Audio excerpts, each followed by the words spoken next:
Times में 300 पार, 300 पर आ गया है, 300 पार भी हो जाएगा अगर इसी एक्सपेक्टेड लाइंस पर रुझान आते रहते हैं। 121 सीट पर इस वक्त इंडिया अलायंस लीड करती हुई दिखाई दे रही है। देखिए 301 एनडीए, प्रधानमंत्री नरेंद्र मोदी का चेहरा, उसके आगे संख्या आप देख रहे हैं 301 सीट ऐसी जहां पर इस वक्त एनडीए लीड कर रही है। दिल्ली की 7 सीट पर बीजेपी आगे चल रही है। बांसुरी स्वराज नई दिल्ली सीट से आगे चल रहे हैं। जालंधर से चरणजीत सिंह चन्नी इस वक्त आगे चल रहे हैं। जालंधर पंजाब की बात, चरणजीत सिंह चन्नी पंजाब के पूर्व मुख्यमंत्री, वो अपनी सीट पर आगे चलते दिखाई दे रहे हैं। यहाँ पर आपसे जो एक कैंडिडेट जो था सुशील कुमार रिंकू, उसे जो है बीजेपी ने लिया था, तो वो जीता हुआ कैंडिडेट था पिछली बार। तो अब अगर वहां पर चरणजीत सिंह चन्नी, आम आदमी पार्टी का अंदाजा ये है कि वहां वो रिंकू जीत जाएगा फिर से, उनका अंदाजा ये था। पर अभी तो ऐसा लग रहा है चरणजीत सिंह चन्नी आगे चल रहे हैं। मुंबई की 6 सीटों में से सिर्फ पीयूष गोयल आगे चल रहे हैं मुंबई उत्तर से। बाकी 5 सीटों पे महागठबंधन आगे चल रहा है। 3 पे शिवसेना है और 2 पर कांग्रेस आगे चल रही है। देखिए पश्चिम बंगाल से जो ट्रेंड है वो बदलता हुआ दिखाई दे रहा है। पहले बीजेपी लीड करती हुई दिखाई दे रही थी, अब टीएमसी के पक्ष में ये रुझान जाता हुआ दिखाई दे रहा है। टीएमसी इस वक्त एक बार फिर से चली आए तो देखना थोड़ा आसान हो जाएगा। टीएमसी लेकिन इस वक्त लीड करती हुई पश्चिम बंगाल में दिखाई दे रही है। महाराष्ट्र की बात करें, बीजेपी 14 पर आगे, देखिए 18 सीटों पर टीएमसी आगे चल रही है, कांग्रेस 1 सीट पर आगे चल रही है और 9 सीटों पर बीजेपी आगे चल रही है। ओडिशा की बात करें, बीजेपी 10 सीटों पर लीड कर रही है। आंध्र प्रदेश में वाईएसआरसीपी 1 सीट पर, मात्र 1 सीट पर लीड करती हुई दिखाई दे रही है। हरियाणा के अंदर 6-4 स्कोर चल रहा है, कांग्रेस के बीजेपी 6 और 3 पर जो है कांग्रेस पार्टी और 1 पर आम आदमी पार्टी इस वक्त आगे चल रही है हरियाणा में। कंगना रनौत अभी आगे हुई है अपनी सीट पर। काफी देर से आपको बता रहे थे मंडी में ट्रेल कर रही थी कंगना रनौत अपनी सीट पर, अभी उन्होंने एक बार फिर से कमबैक किया, आगे हो गए कंगना रनौत। अब एक बार फिर मंडी की सीट है, हिमाचल की 2 सीटों के अब दोनों पर बीजेपी। मैंने बोला था कि कंगना रनौत जो है वो हार सकती है चुनाव। दूसरा एक और बात, वहां पे बड़ा इंटरेस्टिंग चुनाव हो रहा है। वहां पर यह बात भी हो रही है कि क्योंकि हमारे यहाँ की बेटी जो है चुनाव लड़ रही है, तो महिलाएं वहां पे कंगना रनौत को काफी वोट कर रही हैं। ऐसा भी नहीं है कि कंगना रनौत, और मैंने जैसे कहा था कि लोअर मंडी जो है वो बीजेपी का बड़ा स्ट्रांग एरिया है, और अगर विधानसभा चुनाव देखेंगे तो मंडी में मैक्सिमम सीटें जो है वो बीजेपी के पास है। जी, मंडी सीट से कंगना रनौत आगे चल रही हैं। थोड़ी देर पहले 1000 सीट से पीछे थी। जब तक डिस्कशन हुआ, ये आगे पीछे का खेल चलता रहेगा। झालावाड़ की बात कर ले, ये आप देखिए एक बार पहले ऊपर की टैली पर नजर डाले, 308 सीट पर एनडीए लीड करती हुई, 134 सीट पर इंडिया अलायंस लीड करती हुई। की बेटी प्रणीति शिंदे सोलापुर से, वो इस वक्त आगे चलती हुई दिखाई दे रही है। विधायक भी वहां से विधायक भी है, पिताजी का बड़ा सर यूपी का स्कोर आपको बता देता हूं। यूपी व्यूअर्स जानना चाह रहे होंगे, 61 सीटों पर भाजपा, 2 पर अपना दल, 1 पर आरएलडी, 13 पर समाजवादी पार्टी और 2 पर कांग्रेस पार्टी। 2 पर तो अपना दल लड़ी रही थी। रॉबर्ट्सगंज की बात करें, मिर्जापुर की बात करें, 64 और 15, 64-15 चल रहा है। मैं कह रहा हूं ये ट्रेंड में है भी, लेकिन सनराइज नहीं हो रहा है, डॉटर राइज हो रहा है। सर बठिंडा से हरसिमरत कौर बादल पीछे चल रही हैं। हरसिमरत कौर, ये समीर जी, हरसिमरत कौर इस वक्त पीछे चल रही हैं। हाँ, वो होना ही था। हरसिमरत कौर बठिंडा से चुनाव लड़ रही है वहां से, और मुझे लग रहा है कि इस बार अकाली वहां खाता नहीं खोल पाएगी। लास्ट टाइम दोनों हस्बैंड वाइफ प्रकाश सुखबीर बादल और हरसिमरत कौर बादल दोनों चुनाव जीते थे। सुखबीर बादल इस बार चुनाव नहीं लड़ रहे, मुझे लग रहा है वो इस बार चुनाव हारेगी। ये आपकी बात सही है, अकाली दल को एक भी सीट मिल पाए मुश्किल है, क्योंकि जिस पार्टी के प्रकाश सिंह बादल अपनी असेंबली सीट से चुनाव हार सकते हैं, समझ सकते हैं कि जनता का कितना गुस्सा है अकाली दल को लेकर। अब ये दिल्ली की तस्वीर आपके सामने, यहाँ का रुझान 60 सीटों में से आम आदमी पार्टी 1 सीट पर लीड कर रही है। अब ये तो जानना हम चाहेंगे ये कौन सी सीट है, तो वो है साउथ दिल्ली की सीट। साउथ दिल्ली की सीट जहां इस वक्त आम आदमी पार्टी लीड कर रही है। संजीव रमेश विधूड़ी की जगह रामवीर विधूड़ी को टिकट दिया। बहुत अर्ली रिएक्शन है, लेकिन आप देखिए कि सोमनाथ भारती बड़े खाटी जमीन से जुड़ा हुआ कार्यकर्ता या नेता है, और यहाँ पे इंटरेस्टिंग कंटेस्ट होगा, और दिल्ली की एक आध और सीट पे भी इंटरेस्टिंग कंटेस्ट हमें देखने को मिल सकता है। लेकिन अभी 8:45 बजे, जैसे मैं कहता हूँ, मेरा माइंड 9:30 के बाद चलना शुरू होगा, क्योंकि 9:30 बजे जो ट्रेंड्स होंगे वो मोर और लेस कंफर्मेशन की तरफ बढ़ेंगे। सर महाराष्ट्र में तो 14-14 बीजेपी और उद्धव ठाकरे के हैं, एलाइज में मुझे लग रहा है बाजी मार रही है, देखिए, इस ये बार बड़ा विपक्ष बाजी साफ मार रहा है। खतरा है चुनाव- इंडिया के लिए, कहीं उद्धव जी भी अब 50-50 समय आ गया हो है, रहा था उद्धव जी भी- महाराष्ट्र को, और मैं ये भी 50-50 बता लग दूं रहा कि था। बहुत सारी बात चल रही थी कि उद्धव ठाकरे की पार्टी में बहुत सारे लोग ये चाहते हैं कि वो बीजेपी के साथ वापस आ जाए, बिल्कुल। तो ये अभी बात आप, चल रही थी। लेकिन ये अगर सोलापुर चुनाव की अच्छा बात होगा अच्छा, एक तो- बड़ी खबर आ रही है गुजरात से, जहां पर 3 सीटों पर इस वक्त कांग्रेस पार्टी आगे चल रही है। हालांकि आप फिर ये कहिएगा कि ये तो शुरुआती रुझान है, ये तस्वीरें बदल जाएगी, लेकिन ये शुरुआती रुझान ये कह रहा है कि 3 सीटों पर इस वक्त कांग्रेस पार्टी लीड। अच्छा, ये 3 सीटें कौन सी हो सकती है? 2014 और 2019 में किसी भी शुरुआती रुझान में गुजरात में कांग्रेस आगे नहीं थी, तो कांग्रेस के लिए बड़ा अचीवमेंट है कि अगर पोस्टल वोट में भी अगर वो कुछ सीटों पे आगे होती है, तो मुझे लगता है कि उनके लिए कुछ ठीक है। शुरुआती रुझान ये बता रहे हैं कि एग्जिट पोल किस दिशा में जा रहे हैं। दिशा, जैसे रजत जी ने कहा था कि दिशा तय कर सकते हैं एग्जिट पोल्स, लेकिन आंकड़े तय कर पाना, नंबर्स को स्पेसिफिकली सेट कर पाना, जो सबने 350 से 400 के बीच दिया है अमूमन, उस पे मुझे शुरू से डाउट है, लेकिन फिर भी 9:30 बजने दीजिए। नहीं, वो आपकी बात ठीक है। जब जो एग्जिट पोल में किस स्टेट में कितने हैं वो तो सही नहीं होता, लेकिन एक ओवरऑल नंबर एक अंदाजा लग जाता है। कि तेलंगाना में कांग्रेस पार्टी सबसे बड़ी पार्टी बनी हुई है इस वक्त। मेहसाना, बनासकाठा, जूनागढ़ जो हम बात कर रहे थे, वो कौन सी 3 सीटें हैं जहां पर इस ये वक्त वही कांग्रेस लीड सीटें कर रही हैं है? जहां पर वो राजपूत वाला वो सारा झगड़ा चल रहा था और वो सब कुछ हुआ था। ये वही सीटें हैं, वहां पर इस तरह का माहौल बन गया था कि पुरुषोत्तम रूपाला का एक बयान। वो सारे बयानों के कारण माहौल बन जी, मैं तेलंगाना की बात आपसे कर रहा था। 9 सीटों पर कांग्रेस आगे चल रही है, 4 पर भारतीय जनता पार्टी। यहां पर मुकाबला इन्हीं दोनों के बीच माना जा रहा है। एमआईएम असदुद्दीन ओवैसी वो अपनी सीट पर आगे चल रहे हैं, बीआरएस भी एक सीट पर आगे चल रही है इस वक्त, लेकिन अभी बढ़त तेलंगाना में कांग्रेस पार्टी ने ली हुई है। तेलंगाना में कौन बनेगा पहली पार्टी? एक्सपेक्टेड था। आप मान रहे कांग्रेस नंबर 1 बनेगी? मैं शुरू से मेरा यही कहना था कि भाई 8 से 10 के बीच में कांग्रेस पार्टी की सीट है तेलंगाना में। अब देखते हैं कि कितना असेसमेंट सही निकलता है। नंबर 2 पार्टी बीजेपी है, 4 से तो ज्यादा आनी है उसकी, 6 तो कम से कम आनी है। मुझे ये लगता है कि जिस तरह की आमने सामने की लड़ाई है, बिहार उसमें में कांग्रेस और बीजेपी में कौन नंबर 1 होगा, राष्ट्रीय देखने जनता की दल एक बात भी सीट पे लीड नहीं कर रही है अभी। ये बड़ा सरप्राइजिंग आ रहा है शुरुआती ट्रेंड। कांग्रेस 9 सीटों पे लीड कर रही है कहाँ पे? हाँ, ये बिहार में, रोचक है, और ये राष्ट्रीय जनता दल interesting एक भी होगा सीट कि पे लीड नहीं कर रहा है अभी शुरुआती रुझान में। तमिलनाडु में बीजेपी अपने दम पर 3 सीटों पर आगे है इस वक्त।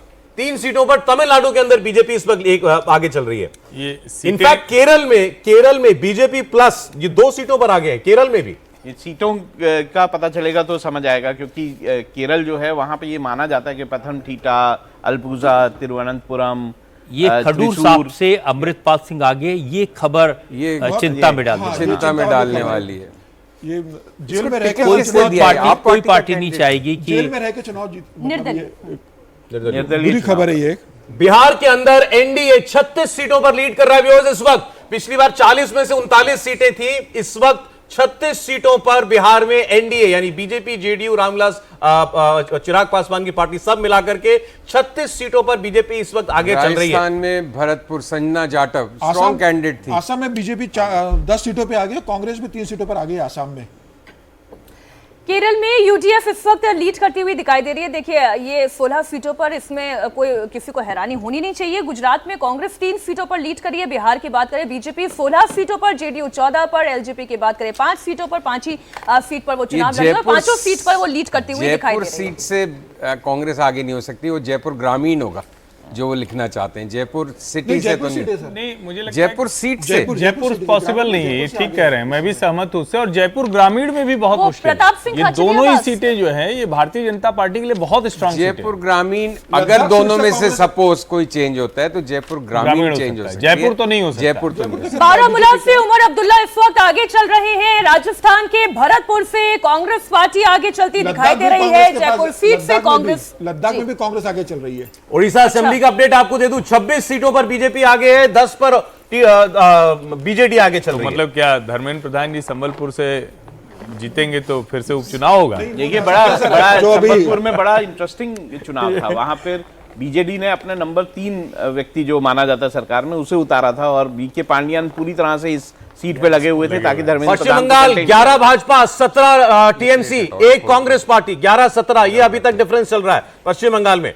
ओडिशा भी सामने है। देखिए, 21 सीटों में से बीजेपी लीड करती हुई दिखाई दे रही है अधिकतर सीटों पर। पश्चिम बंगाल की तस्वीर आपके सामने, 12 पर बीजेपी, टीएमसी 16 पर, एक कांग्रेस, एक लेफ्ट, तृणमूल क्या अपनी जमीन बचा पाएगी? बड़ा सवाल। 12 सीटों पर बीजेपी लीड करती हुई दिखाई दे रही है। खबर आ रही है, सपा 21 सीटों पे आ गए, कांग्रेस 4 पे, बीजेपी 40 सीटों पर आगे है। बारामूला से एक और रिपोर्ट, सज्जाद लोन आगे चल रहे हैं। बारामूला से उमर अब्दुल्ला पीछे चले, हर्षवर्धन जी, लेकिन उमर अब्दुल्ला पीछे चल रहे हैं, उधर महबूबा मुफ्ती पीछे चल रही है। अगर ये दोनों वाकई में अगर यही ट्रेंड जो है ये रिजल्ट में तब्दील होते हैं, तब तो दो पॉलिटिकल परिवार जो है दोनों ये बड़ा इंटरेस्टिंग है। दोनों के लिए वैसे भी संकट था और भारतीय जनता पार्टी ने रणनीतिक तौर पर जो अपना प्रत्याशी नहीं उतारा था, क्योंकि वो उतारती तो इन दोनों लोगों के लिए राह आसान होती। अगर ये हो गया तो भारतीय जनता पार्टी की ये स्ट्रेटजी भी काम करती दिखेगी।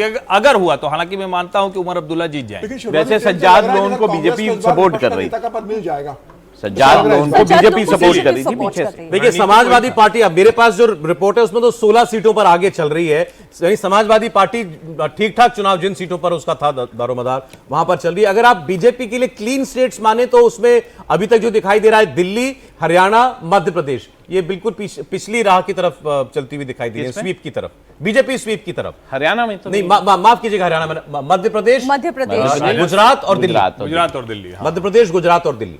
अब एक बार फिर से टैली पर आप निगाह दौड़ाएं, जरा एनडीए का देखें टैली, जहां पर 309 सीटों पर रुझान दिखाई दे रहा है। वो एनडीए के खाते में 149 सीटों पर इंडिया अलायंस आगे चल रही है। बारामूला से रिपोर्ट, उमर अब्दुल्ला पीछे, कश्मीर में बड़ा उलटफेर।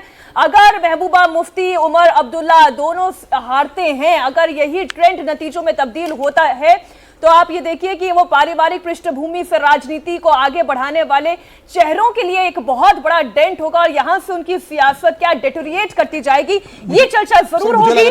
इस बार कांग्रेस संजीवनी मिलेगी, 110 सीटों पे आगे चल रही है कांग्रेस। उत्तर प्रदेश का ट्रेंड भी देख लीजिए एक बार, बीजेपी 56 सीटों पर लीड करती हुई, समाजवादी पार्टी 17 सीटों पर लीड करती हुई, 2 पर अपना दल 2 ही सीट पर वो चुनाव लड़ी, आरएलडी 1 सीट पर लीड करती हुई दिखाई दे रही है और बसपा का भी खाता नहीं खुला है, ना कांग्रेस का खाता खुला, लेकिन ना 2 सीटें जो ऐसी है जहां पर रायबरेली की अगर हम बात करें 1 सीट, वहां पर तो कांग्रेस पार्टी लीड करती हुई दिखाई दे रही है। शायद इसका आंकड़ा थोड़ा सा बदलना चाहिए। नहीं, मुझे लगता है अभी ट्रेंड आ रहे होंगे, चूंकि प्रयागराज में भी अभी अर्ली ट्रेंड में कांग्रेस पार्टी लीड कर रही है, वहां निदेश त्रिपाठी, कृष्णा त्रिपाठी के बेटे और उज्जवल रमण है लगातार।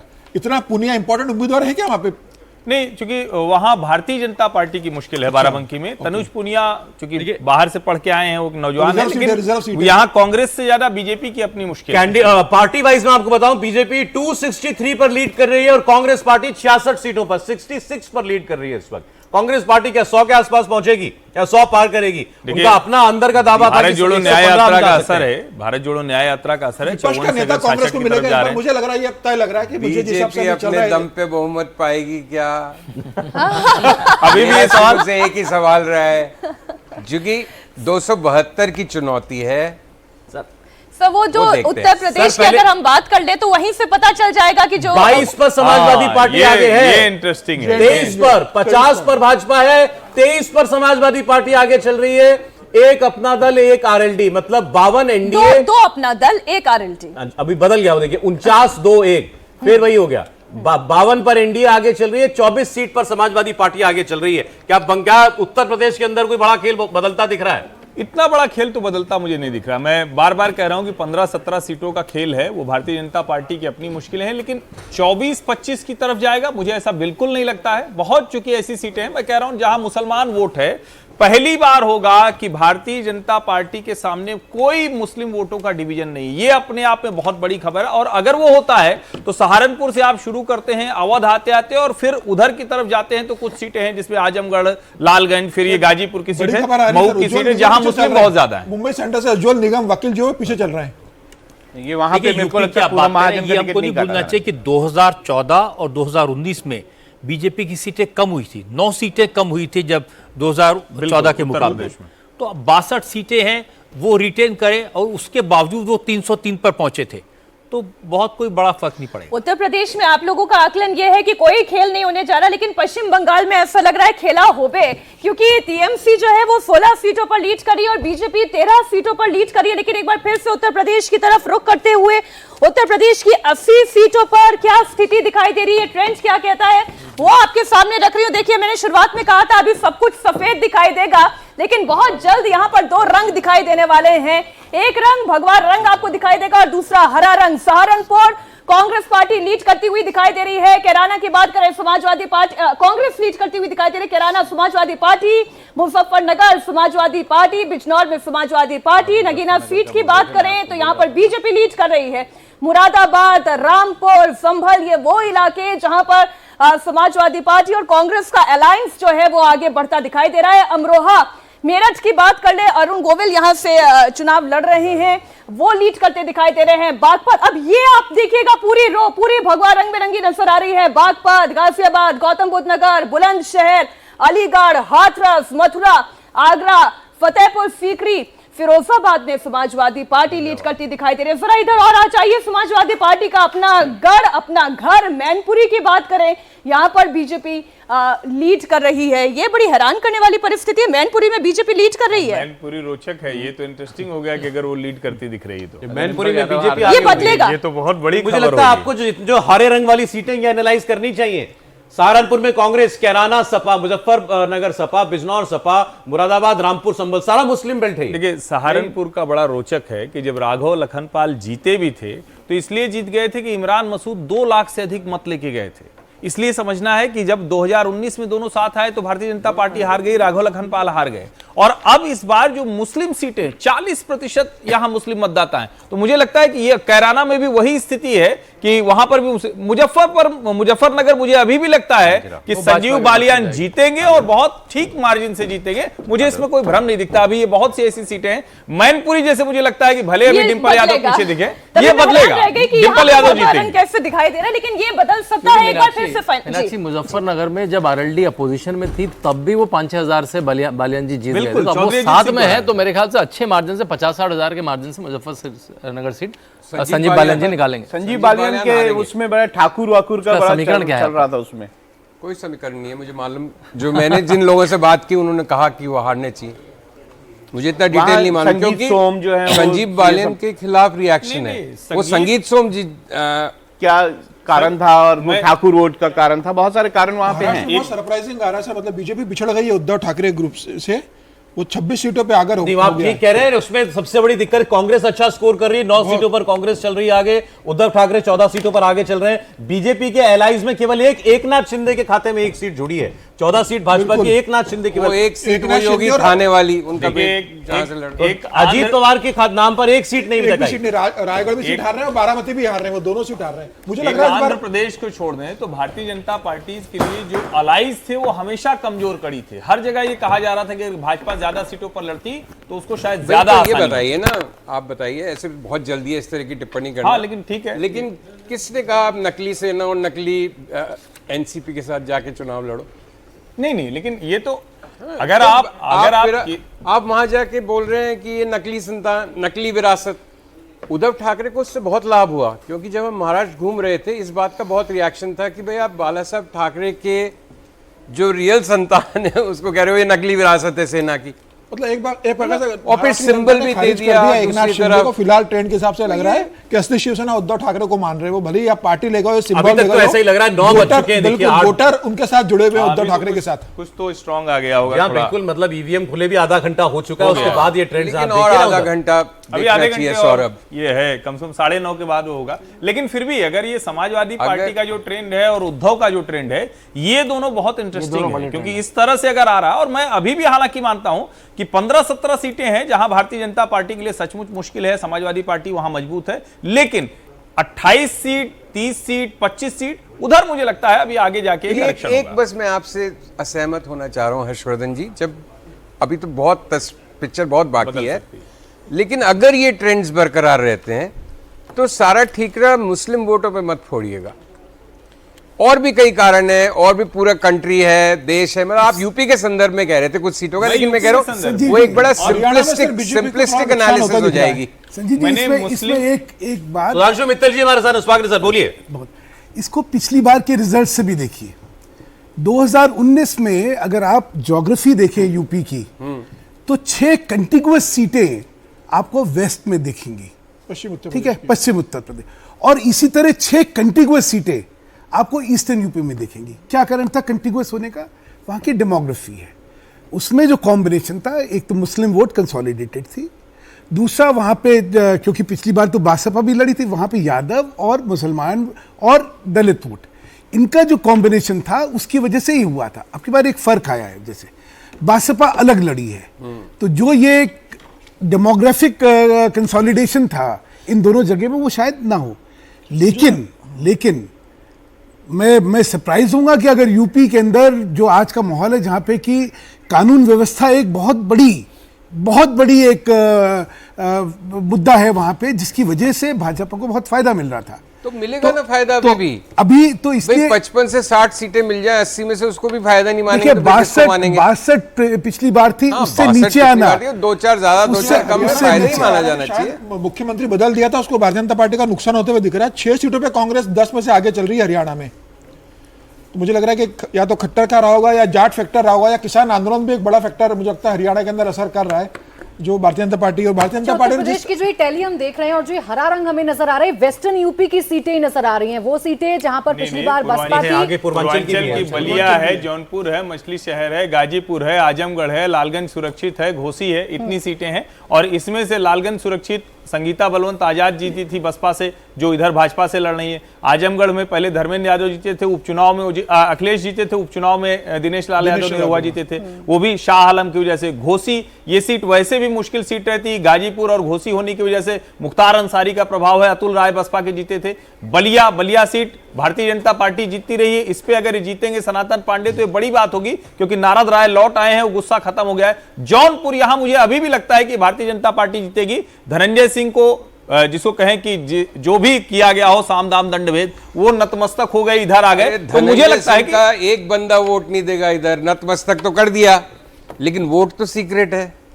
आपने जिसको नतमस्तक करके बिठाया जबरदस्ती, उसके लोग थोड़ी वोट देंगे। जौनपुर को समझे तो कृपा शंकर सिंह लड़ रहे हैं, धनंजय सिंह के लोग भी वही लोग हैं। ठाकुर वोटों की ही अगर नाराजगी जाएगी तो वही जाएगी। सिंह जी बंबई वासी हो गए थे, अब लौट के आ गए यूपी वापस।